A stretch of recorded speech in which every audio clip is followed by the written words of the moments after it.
Good morning. Good morning. Welcome to MomPower. Today we're going to talk about how to rest in chaos. So we are super excited that you have joined us. You know, this is the season of getting away and resting and taking a phenomenal vacation because you're just going to go and rest and recharge, right? Thank you, Stan, for joining us. We've both taken vacations recently. So let's talk about how to rest in the midst of chaos. And was your vacation chaos, or did you actually get some rest? So welcome this morning. Thank you. Thank you. And what a timely topic, especially after we just came out of the 4th of July where people are gathered together, and it's that anticipation of, independence and freedom. Yeah. And so often when we go on vacations, it doesn't seem like there's independence because we're waiting on many other people. If you're a parent with young children, you're waiting on other people. So there's no independence and there's very little freedom because you are strapped to doing and carrying and answering and deciphering who's in trouble and who gets what, right? Yeah, exactly. I want to know whose idea it was, this vacation idea to like get away, because I've talked to some moms recently and they were like, oh my gosh, I need a vacation from my vacation. Yeah. And in some, it was true for us. Like I told my husband, I said, we did more in one day than we did an entire week in our normal lives. Like we packed the car, we unpacked the car, we went fishing, we went on a 4-mile hike, we went to the grocery store, we got all of our, like we did so many things in one day. Right. We Right. were like super accomplishers.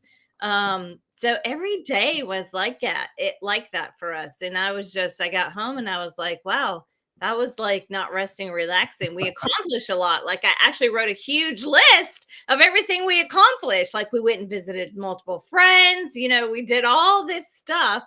But in the midst of all that, did we find rest? I don't know if I actually did or not. Yeah. Yeah. It is. And I think whoever decided how many weeks vacation that we'd get, they knew that we'd appreciate coming back to work, or it was at least structured. And I think that is the thing about vacations. As I think about it, this is where, and let's just talk about chaos in general, Yeah. whether it's a weekend chaos, it's the idea, the expectation of what we're going to see, what we're going to do, what we're going to accomplish, what we're going to check off the list. And we get to the end of the day and we go, oh my gosh, I have so many more things, Yeah. to do. Yeah. And the idea is that we don't enjoy it because we're not being, and we're just a bunch of doers. And we get home from vacation and then we got to unpack. Yeah. And, we won't even talk about that. I know that there are people that have practices like, have you unpacked? No, I've been home for 2 weeks and haven't unpacked yet. Like, okay. But that's the thing. It's the expectation that we place on ourselves Yeah. in that chaos. I And then know. we can take that chaos to multiple arenas. Yeah, exactly. And you're right about expectation, because we didn't even meet our expectations for a vacation. So we had said we're going to go hiking every day. We're going to eat, like fried, fresh fish every day. Like my husband's going to catch the fish and eat the fish, which we did one day. But we had all these expectations. We're going to eat super healthy. We're going to do all this hiking. We're going to come play buff, we're going to like do all these things on vacation. But we got to the end of the week. We're like, hey, what happened to the vacation? So not only are you walking in this different life, so to speak, but then you don't really accomplish. So then you're kind of deflated at the end, like, that's not what I expected it to be. And daily chaos of living as a mom with kids and trying to manage all the responsibilities. There's a lot of times that you come away just very like you say, setting that expectation in your mind, and you come away just feeling almost like a failure, like I didn't do everything I wanted to do. Right. uh so managing your mind again is half of the battle. Yeah. So we talk about chaos in general, let's talk about the chaos going on in our mind and how to manage that. Yeah. Nobody told us that when we went on vacation that there were only 24 hours in that day, where it was that we were going. So when we plan these things, right? I mean, Right. I want to escape from reality. That's what vacation is, right? It's an escape from reality. Right. Nobody, and it took me a long time to figure this out. Like, there's still 24 hours there wherever I'm going, so I don't escape Right. reality. Reality is that there's 24 hours, and it's how much can I uh, enjoy, not how much can I accomplish, but how much can I enjoy Yeah. in a day away. And we try to cram, you know, 10 and a half or 11 and a half months into a 2 week period throughout the year, Yeah. and without rest. So many people are going on vacation already exhausted. Yeah. They haven't slept. And then the 3 or 4 days before, they're trying to get everything accomplished so that Yeah. there's nothing really left to do when they get back. Right. So Right. it's making sure, that all the little things, and what happens is it robs us of our recovery time Hmm. and rest and sleep. So we go to bed a little later, we get up a little bit earlier so that we can get these things done, and everybody's happy. We get in the car, everybody's happy until we pull out of the driveway, and then they're already discovering, "Hey, where do you want to go eat?" "I don't know." "What do you want to eat?" "I don't know." "Well, Right. let's plan the first stop." Now we're already in that mode. And then you got, if you've got children, young children, now Yeah. they're sitting in a seat and they're squirming, bickering, fighting, Yeah. arguing, whatever, or being the silent treatment, or they're glued to their devices. Yeah. Right. Yeah. And I used to say as a mom, going away on vacation was like more torture than my normal life. I'd be like, I do not want to go. But like that torture of taking children on vacation, a lot of times was you're doing the child's not sleeping in their environment, so they're not sleeping well. So they're grumpy. And then you've got so many activities going on, they don't want to take a nap. So it's this constant motion with grumpy children, so to Mhm. speak. Like you say, they're out of their norm too. And maybe they have huge expectations. And so then it's trying to meet those expectations. We're going to the beach, we're going to dig in the sand, and so you're trying to meet all their expectations while managing your normal life, like eating 3 meals, sleeping. And so mixing that all together on a vacation, I think everyone comes away exhausted. At least I did. I used to go like, I do not want to take vacation, but you have to for your children's benefit, right?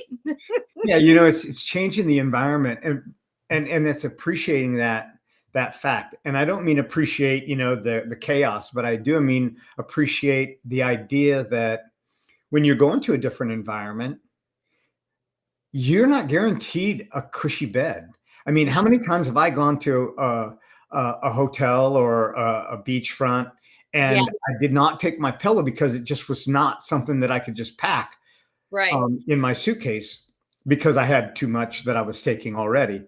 And then you're trying to get comfortable, and now your awareness is changed and challenged. Yeah, So you're hearing sounds that you wouldn't normally have in your own environment, and it's having that routine.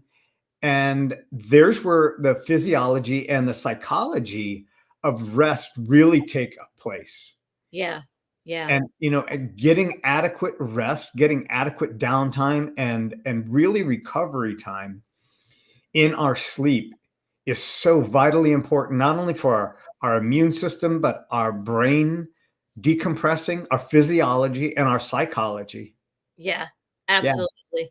Yeah, in the midst of all that, I don't even think actually ever took a nap on vacation. I had to take a nap when I got back just to recover. I was like, I need a nap. Like, I came home and took a 2-hour nap because I was like so tired from the vacation, so to speak. So it's a lot of work. So let's talk about that chaos. Like, we kind of live in that, some of us, just because we have so many things going on. As a mom, I was going to school full time. I worked a full time job, and I had multiple kids in my house, with all their friends and all the activities. So there is a constant chaos around us. So if we had to say, what are the top 3 things you're going to do for you, what would that be? Like, here's my 1, 2, 3 to calm my mind or to get that rest. Because I think we have to train ourselves to live in a moment of rest during the day in our chaos to continue to manage that peace. So if you had to say that, what would your top 3 things be? Like, when I feel like my life is too blurry, fuzzy, going too fast, rolling down this roller coaster, what do you do daily to help you with that?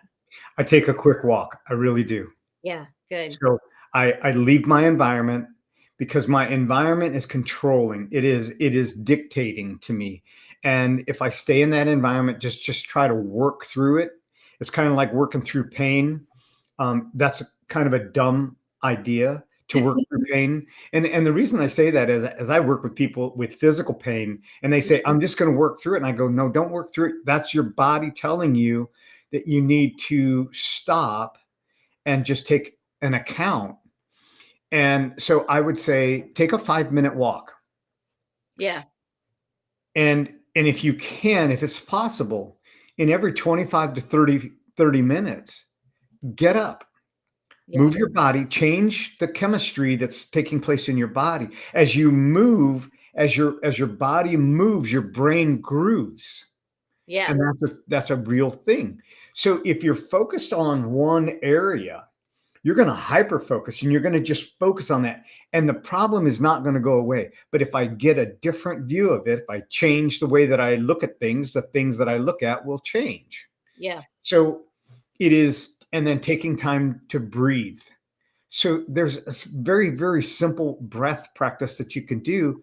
And it's breathing through your nose, close your eyes, breathe in through your nose, place your hands on your chest and breathe in through your nose for 5 seconds. Hold that breath for 5 seconds yeah, and then slowly release it like through a straw out of your mouth for 5 seconds or 8 seconds. So you mhm, want to really exhaust all the air that's in your lungs. So that's a way to calm the cortisol that's in your body, to calm you down. And if you do that 4 or 5 times throughout the day, so 4 or 5 breaths like that, yeah, takes you less than a minute. You can actually do it at your desk or in the environment. If you cannot, absolutely, you've got shackles on your feet and you're waiting for the locksmith to come and unleash you, then do it at your desk or at your workstation. And it is making time for yourself and setting a boundary. And yeah, if anybody tells me that they cannot make time, I say, then we need to schedule a call. yeah, yeah. Okay. Because it is creating the environment that you want because it's not going to just show up. No, it's not. And be kind to yourself and replace the expectations for appreciation Yeah, yeah, and decide what it is that the outcome that you'd like in the morning and just say one thing. I want to have I want to have 5 minutes of laughter today. You set the intention and then you go find that. You go seek that. yeah, yeah. I absolutely love that. Yeah, I really love all of that. I can't understate the value of the breath work. I never believed it for a long time that simply breathing would actually clear you, but it Yeah. really does. And so being able to do that is super important. Taking a moment, just breathing. Also, for me, a cup of tea is helpful. I can have a crazy busy schedule, be exhausted, but a cup of tea will refresh me for some reason.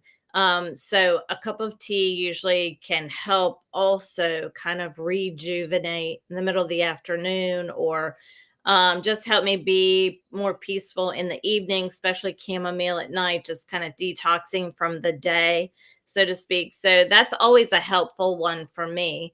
And like you say, just in your mind, being grateful, wake up with gratefulness, do gratefulness at noon, do gratefulness before you go to bed. Instead of setting expectations on yourself, maybe set gratefulness on yourself. Like, I did have to do that for vacation. I was like, I'm grateful that. So we did have, you're right about the bed on vacation. That can be a nightmare. My Yeah. husband and I last year actually had to go buy a mattress cover because the bed was so bad, right? Or, buy a mattress pad or whatever. Right. You can make it through the week. So that's vital. But we had a good bed. I was like, I'm grateful for the bed. You know what I'm saying? It's the simple things and talking to yourself on gratefulness. Well, let me just reshift this. What we are grateful for here, this time, this moment. So Exactly. yeah, Yeah. absolutely. Yeah. So Anytime you're staying in a different environment, um, I mean, it could just be a day where you're going to visit family or friends or a family reunion. And you can have that where it's just chaotic and yeah, it's out of your zone. And it's creating that image of what is it that we can appreciate in this moment. yeah, yeah, absolutely. Yeah. So, and again, that's just a normal practice too. Like in Yeah. our everyday um environment of living, constantly moving forward, gratefulness is one of that. The other thing is just I feel like that I have to do every day because you can really talk to yourself in your mind, but another thing for me is just showing up. Like Yeah. just show up. You're walking through the steps on vacation, but just show up. And a long time ago when I was working, they did this scenario with us, and they trained us that one of the things that Walt Disney did is everybody at Walt Disney was on stage for the day.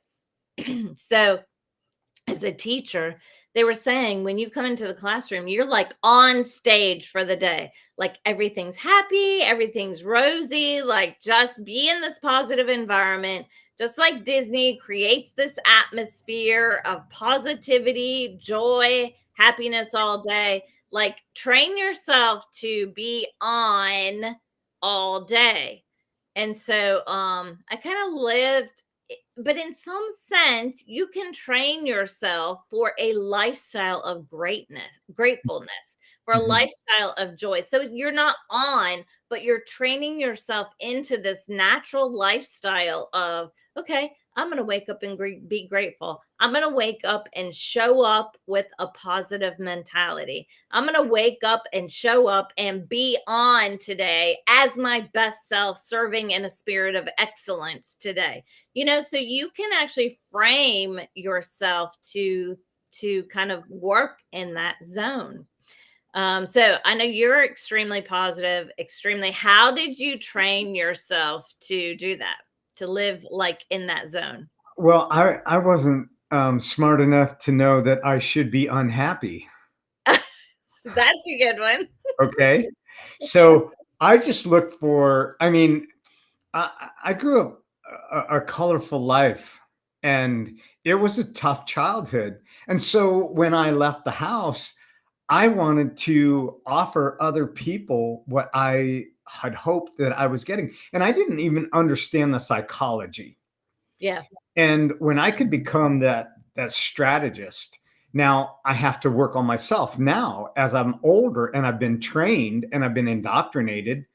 And it is, my question is the glass half empty or half full? Right. And people will say, well, it's half empty. And I go, is it? And they go, okay, it's half full. I go, is it? And what we have to understand is where did the glass start from when we got it? Yeah.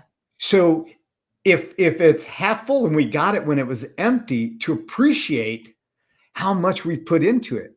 And if it's half empty because it was full when we got it, did we appreciate the first half of that? And how much more can we appreciate the second half? How Yeah. it's going to quench our thirst, how it's going to nourish our body. And it's looking at whatever it is, the object, the environment in a different way.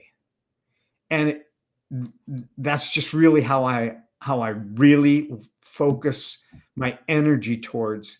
And I know that the event E plus R, my Yeah. response Yeah. equals O. So E plus R equals O. Event and my response equals my outcome. Yeah. So I Yeah. can walk into a hostile environment and add to it and walk away going, those people are idiots. Or I could walk into that same environment and go, how else could we look at this? Yeah. Yeah. And Yeah. create that outcome. So the rest is so important because it allows us to recover. Yeah, yeah. And let's talk about that just for another minute is the rest. So how do we've got children at our feet, we have expectations of working, we've got expectations of family, social commitments, but how do we find that rest, that living in a calm state? Well, I'm going to go back to the breathing. Yeah, That is so, it's so simple that it's ridiculous. yeah, That's how simple it is. And if it were complicated, we'd go, oh gosh, I got to do that. But when it's something simple, we postpone that. Now, you already have to breathe to yeah, survive. yeah, So why not just add an element to it and say, okay, since I already have to breathe to survive, why don't I just take a minute and breathe?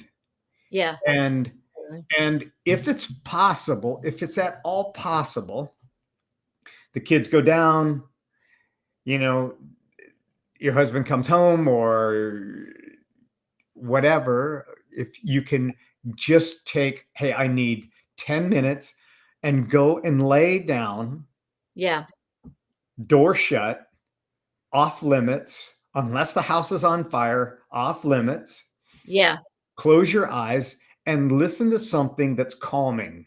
yeah. Don't watch TikTok. Yeah, Don't watch Facebook. right. That's not rest. That's Okay. not calming. That's Right. stress. Yeah. That's stress.